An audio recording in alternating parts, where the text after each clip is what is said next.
Welcome to the Grand Hill Chronicles podcast. I am your host, Don Bishop, and I write as T.S. Pedramon. Now, as you can probably hear in my voice, I've been sick for the last week. It has been unpleasant. Right now, I'm feeling kind of okay, and so here I am. As I record this, it is November 29th, 2023, and this episode is coming out tomorrow on November 30th. Now, of note in my life is that this Friday is my final day on active duty in the United States Marine Corps. And after that, I'm going full bore, full-time author. Kind of a questionable move, perhaps, because I don't have any books published yet. But I've been studying the art and the craft, and I've been studying the business side of things, and I have a little bit of savings to float for a while, and we'll see if it works. So before we go any further, if you're listening to this on release day for this episode, it is November 30th, and if you've heard my previous episodes, that's right, today's the final day for Fantasty. This came from a slip of the tongue earlier this year, and we decided to run with it and host a contest. So the rules of the contest, now this is going to be an easy $35 gift card for the winner, and we have very, very few entries right now. So you want an easy $35 gift card, then tweet me or Instagram at me or send me an email with the hashtag Fantasty or the subject line Fantasty, and that's Fantasty. And send me a picture of the tasty food you made at home or that you grew in your garden. And to tweet, that's at Grand Hill Chron, or if you search T.S. Pedramon, you'll find me. Or on Instagram, it's at Grand Hill Chronicles.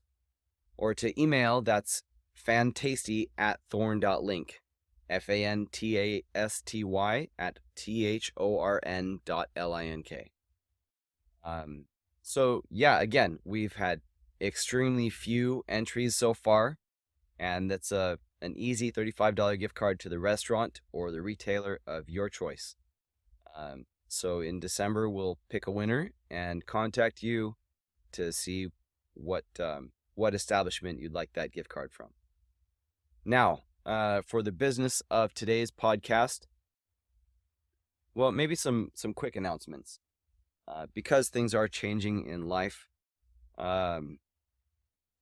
Next week, I'm going full-time on a new thing. I am staying with the Marine Corps in the reserves, so I'm not abandoning it completely. And we'll have some good podcast episodes coming up. I recently interviewed J. Clifton Slater, and you'll hear that recording starting on December 14th. It'll be a two-part. I was supposed to interview editor Laura Nelson. I don't remember off the top of my head if she also writes her own books. I believe she does. But I had to postpone that because yesterday I was not up to it. I was too sick. And then today I was able to interview author Thomas K. Carpenter, and that will also be a two-parter. The first part will be December 21st, and the second part I have slated for January 11th. We'll hear from editor Kara Espy. I don't remember the exact date for that yet. I'll interview her next week, but yeah, we've got a good schedule, and I'll be able to devote more time to writing. There's editing.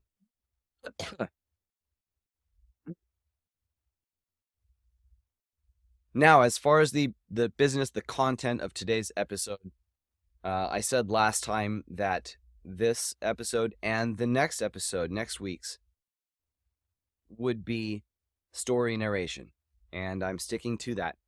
So today I'm presenting story narration from Forerunner, Nightshade Unicorn Book 1.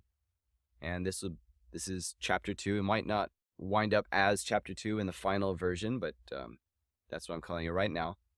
And I'm going to walk back on one thing that I said, because I was allured by the idea of the AI voices, and I still probably will lean on them. But today I'm actually going to read to you. I'm going to lean on the AI feature that's not generative, but in Descript, I can click a button and make it be, what's it called? Studio sound. I click the studio sound option, and like I could probably cough and you wouldn't hear a thing. Yeah. So I'm going to lean on that and trust that that will help me not sound too bad as I read this to you. Also, I hope my sick man's voice comes across as soothing, as a deep, soothing voice, rather than some smoker, 60 years, pack a day, you know. So, yeah, this is going to be the next chapter in Forerunner, which is Nightshade Unicorn Book 1. Next week will be the final free audio narration, because I can't go beyond that due to rules in Kindle Vella. I can't at this time. At a future date, maybe I could, but I can't share that for free because I'm serializing the book in Kindle Vella. But next week, I'll tell you where you can continue listening. I haven't set that up yet. Perhaps it'll be just on Patreon. Perhaps it will be in, what's it called? Substack, or maybe both. But I'll let you know that next week. So listen in next week again. And yeah, I decided to read this myself, and Descript's studio sound feature is the difference. That's why I decided to go ahead and do it this way. It's a pretty nifty feature if you've tried to edit audio. Yeah, it's pretty nifty. So, you know, I get what I'm paying for, and it works. At the end of reading this chapter, I will remind you once again to send us your Fantasty submissions, because today, November 30th, 2023, is the last day for this contest. Because I want to get this gift card out in time for Christmas for whoever might want to give it to a loved one, or I don't know. You tell me. You win the contest and you tell me. And again, there are a few entries, so it's an easy $35. Just send us your tasty food from home or from your garden. Yeah.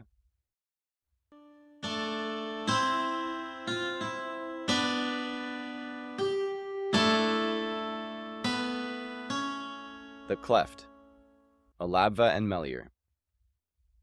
Alabva Rolk walked near her home in the Valley of the Five Moons in the afternoon. It was during one of those contested months when people had a hard time agreeing on whether it belonged to the cold season or the growing season. The truth was that the Valley of the Five Moons was solidly in the throes of springtime when the Nemord migrated down from the Grand Mount through Pine Canyon and into the valley. Alabva, where are we going? Alabva's younger brother Melior asked. We're going up to the mouth of Pine Canyon to gather rosemary, and Mother and I both already told you that, Alabva recited. Do I have to come? I'm 6 now, he added, as if that had any bearing on him accompanying her up the trail. Yes, and Mother already told you that, too. Alabva kept walking as she talked, glorying in the fresh air, so Melior had to keep up if he wanted to continue pestering her. Just enjoy the springtime. Is it true the first unicorn of the season grants a wish? What? Where did you hear that? At Greystone Observance. A month ago. All right, but who told it to you? Alabva prodded. Just some other kids. Some other kids, like Jonder, Ultlan? Yes. Melier, Alava tried to say with patience, Jonder and Utland have very active imaginations.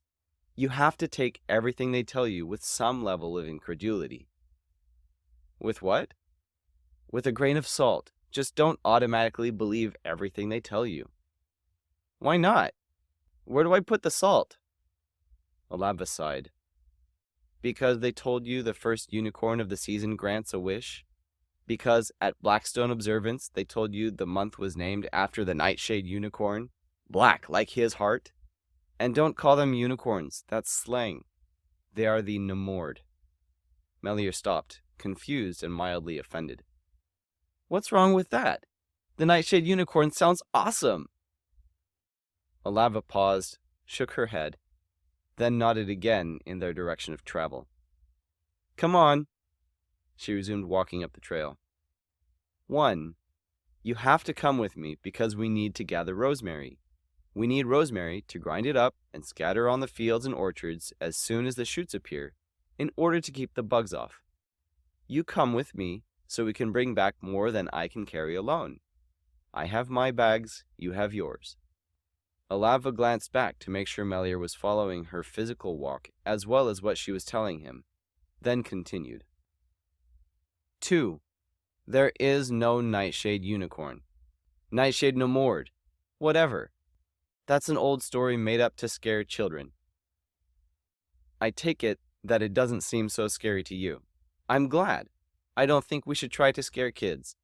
But that doesn't make it real. You've seen Nemord before, right? What are they like? White.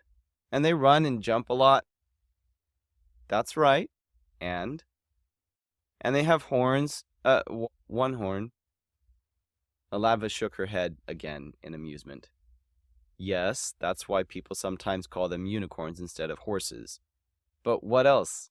Never mind, I'll tell you. They're all female, but of course the Nightshade unicorn is male, and his fur is black. It's just a reactionary story to say that there's something different.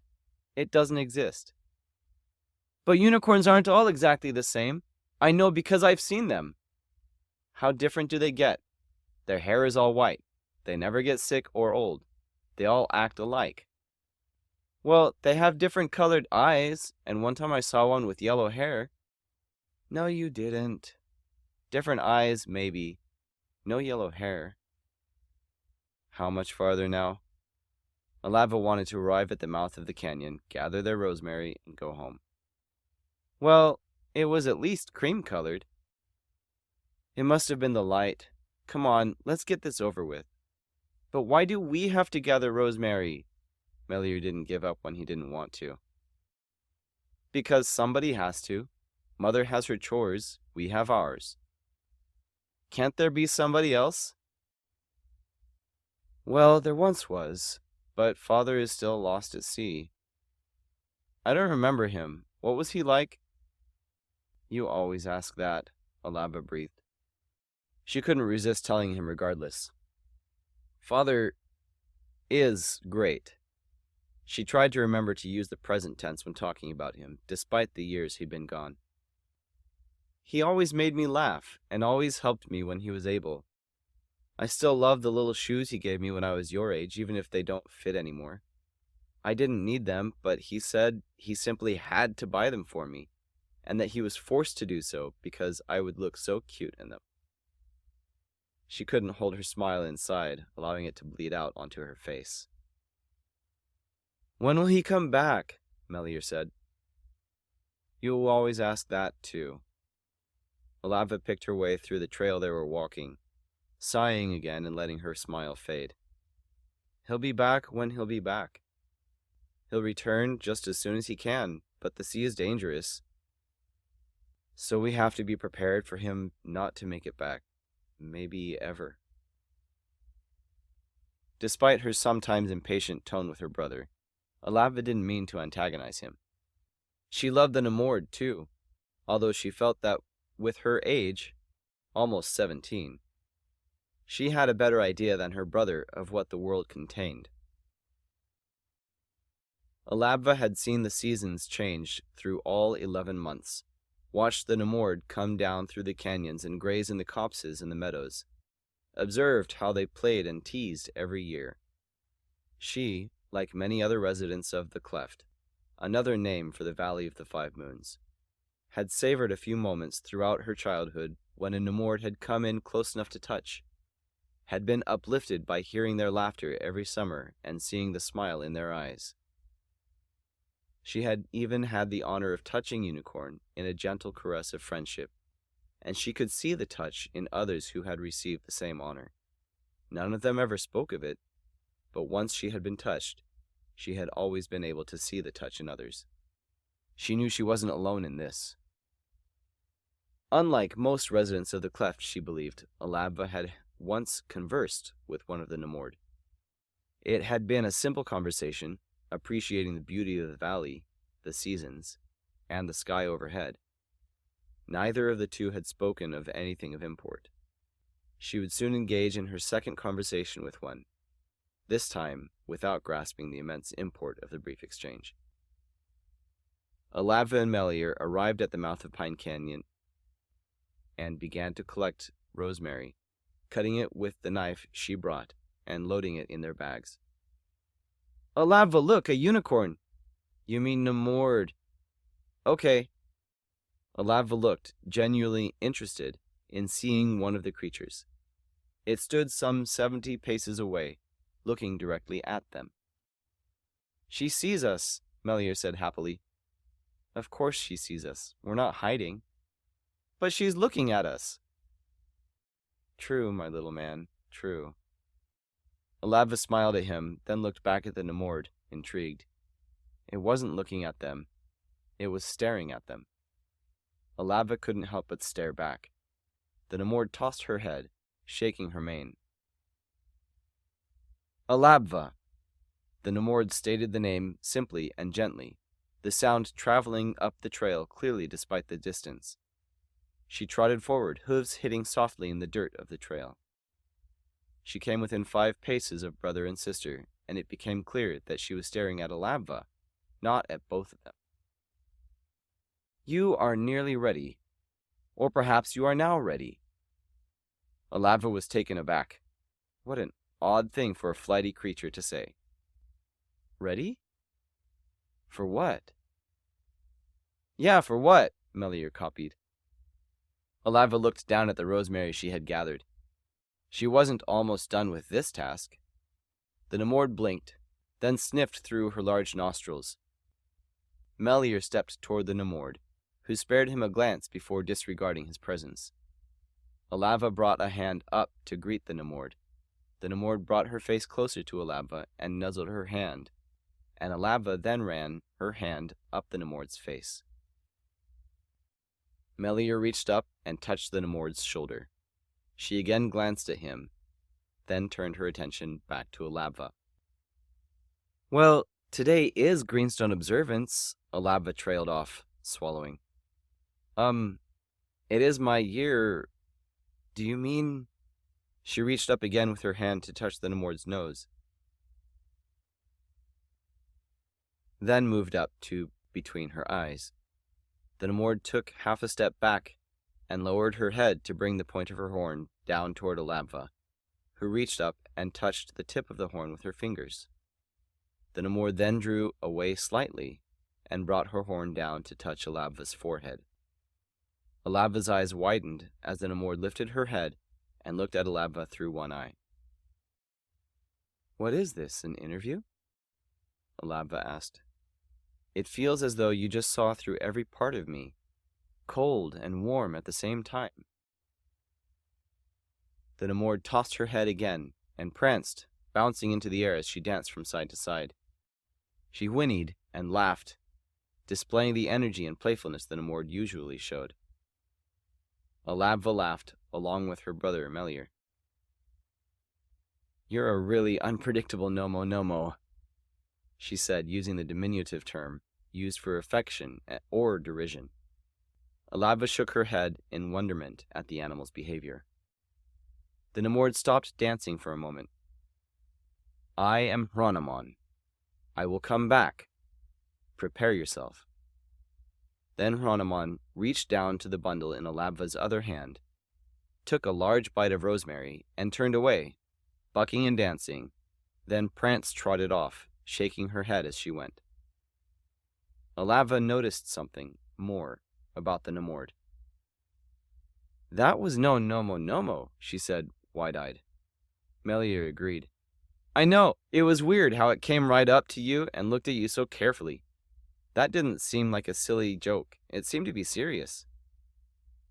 "Yes, but that's actually not what I meant," Alabva said.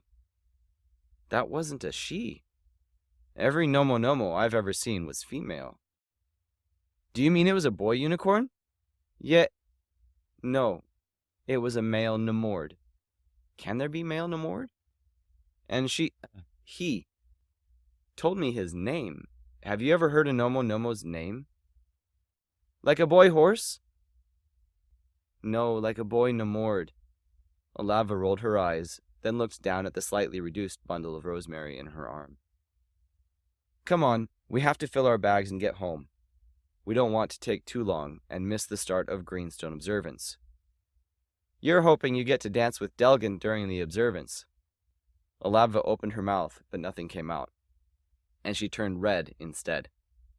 Then she spoke quickly as she tried to regain herself. "Little brother, how can you have so much trouble with the concept of a boy Nemord, and then a moment later you show this much perception?" "Yes, I do hope to dance with Delgan during the observance." Alabva and Melior joked as they worked together to cut sprigs of rosemary and fill their bags. It may have been because of the singularity of their meeting with the odd Nemord, but on this occasion they seemed to finish the task in record time. Mother Rolk.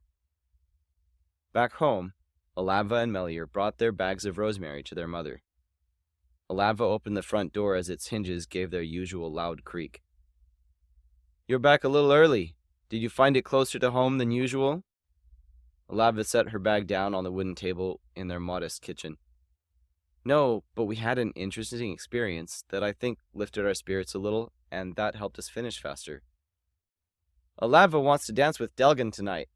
Melior dropped his bag on the floor and turned back around and went outside.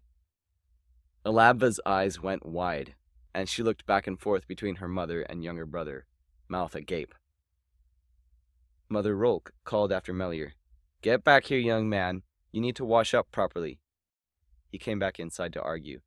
"I don't want to wash up. I'm fine. We didn't get dirty at all out on the trail." "Maybe not, but I can see on your face that you did a bit of sweating. I'll draw you a bath and you can bathe before you get dressed." Melior's eyebrows rose, seeing that his attempt to argue had backfired and made the situation even worse. "No, it will be too cold." "I'm sure you'll survive somehow. Now, come have a little bite to eat while I go prepare the bath." Melior didn't have to be told twice to eat. He came to the table and sat down in front of his bread and cheese, digging in with gusto. Mother looked at Alabva with a smile. "I guess the cat's out of the bag." "Well, Delgan seems like a nice young man, so I don't fault you for liking him. I just hope he's good enough to deserve you. And thank you for this," she finished, gathering the bags of rosemary from the table and from the floor. "Of course, Mother." Alabva's indignation appeared pacified. "So what miracle happened out there that brings you back early?" "It was for Unicorn," Melior spoke through a mouthful of food. "Don't chew and talk at the same time, son. And don't say unicorn, it's slang. So, you saw one of the Nemord?" Mother lifted one eyebrow and looked to Alabva for the answer, waiting for the details that made it a special occurrence. "Yes," Alabva answered, "but this Nemord was not a regular Nomo. First of all, it acted partly serious. It came up very close to me and even took a bite of the rosemary I was holding." "And it touched the forehead," Melior interjected. "Melior, don't talk with your mouth full," Mother scolded. "Go on, Allie." "It's true. The Nemord looked at me straight in my eyes, and then brought his head forward, and touched my forehead with the tip of his horn." "His?" Mother didn't miss anything. "You misspeak."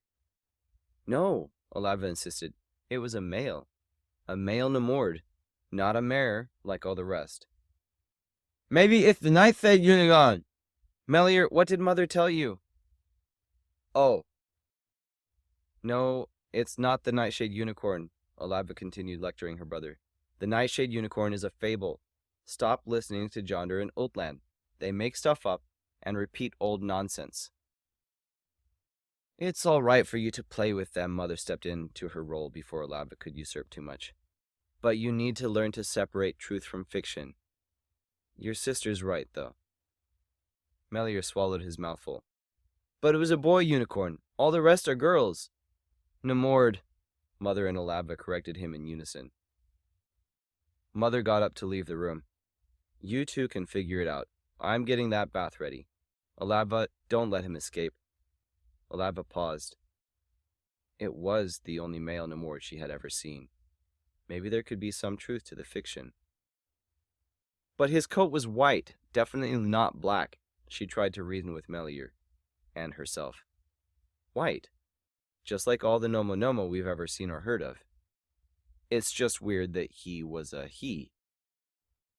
No, Melior contradicted again. It was weird that he touched you with his horn, too. That is true also. She folded her arms in thought. Fine, but there's still no Nightshade unicorn. Just a male Namord that acted strangely, but wasn't spooky at all. I'm going to wash up. Don't go anywhere. She closed the door to cut off his exit, the creaky door acting as the alarm if he tried.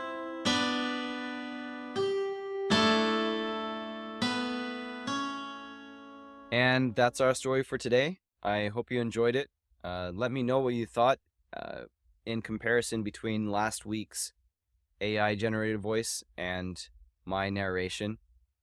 This was a bit of a time drain on me, and I still have to edit it, so it's going to drain yet more time. Now it's after midnight, so I'm severely late for bed. But I mean, if it's really appreciated, I will make the effort to read more in the future. I mean, I'll have to listen to it myself and see if I think it's good enough quality, and see if the editing is simple enough with the aid of Descript, which does help a lot. Anyway, let me know what you think, and send me your tasty food pictures on Twitter or X at GrentHillCron, on Instagram at GrentHill Chronicles, or email it to fantasty@thorn.link. Easy $35 gift card. So send me your submissions today, because today is the last day of the contest. I've been talking about it for months. And we'll catch you next time on the GrentHill Chronicles podcast.